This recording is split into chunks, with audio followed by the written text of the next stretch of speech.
নমস্কার বন্ধুরা, গীতার রান্নাঘরে সবাইকে স্বাগত। কোনো রকম কাজু পোস্ত ছাড়াই খুব কম সময়ের মধ্যে নিরামিষ পনির রান্না করে দেখাবো। আপনাদের অবশ্যই ভালো লাগবে। সময়ের মধ্যে প্রথমে একটা পনির নেব।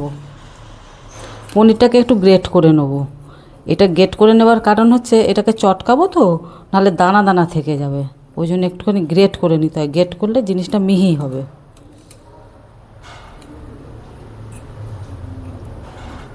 দেখুন, এটা আমার গ্রেট করা হয়ে গেছে। এটা মিহি করে চটকে নেব। মিহি করে একটু চটকে এর মধ্যে একটু জল দিয়ে দেবো।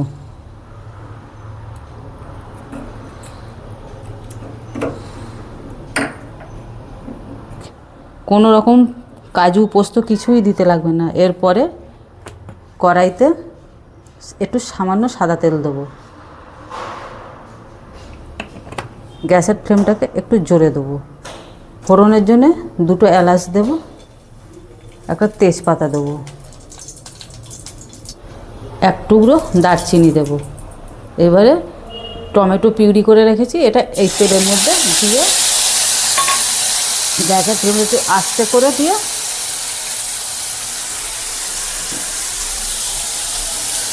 এই পিউরিটাকে নাড়তে থাকবো যতক্ষণ না এর কাঁচা গন্ধটা চলে যায়। ধরো টমেটোর একটু কাঁচা গন্ধটা অবধি এটাকে নাড়াচাড়া করছি। এর মধ্যে একটু মটরশুঁটি দিয়ে দেবো, দিয়ে সামান্য একটু জল দেব একসঙ্গে, যাতে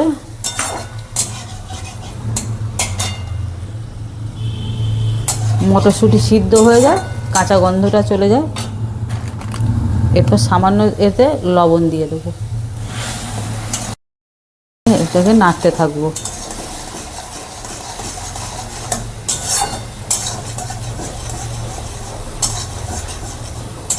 টমেটোর কাঁচা গন্ধটা চলে গেছে। এর মধ্যে এবার একটু জিরে দেবো, গুঁড়ো জিরে, একটু লঙ্কার গুঁড়ো দেবো, দিয়ে ভালো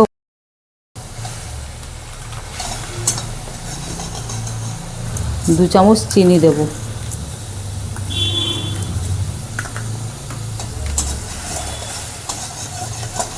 দিয়ে জল দেব একটু।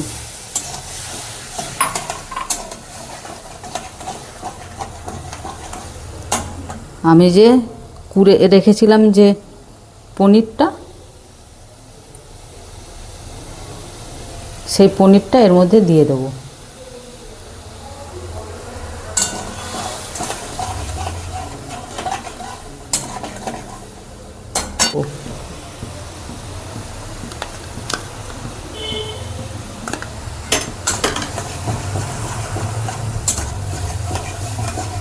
এরপরে পনিরটা দিয়ে দেব।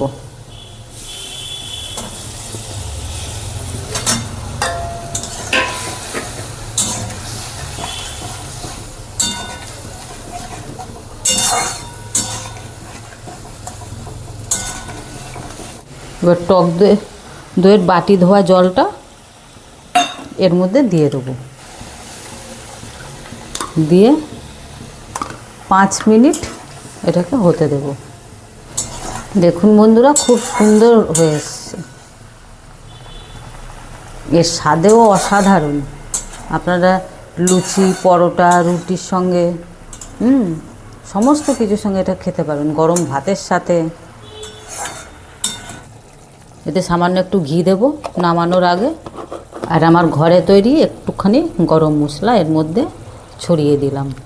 আর ভিডিওটা ভালো লাগলে লাইক, কমেন্ট, সাবস্ক্রাইব করে দেবেন। দেখুন বন্ধুরা, দুর্দান্ত স্বাদের নিরামিষ পনির রেডি, একদম 10 মিনিটের মধ্যে।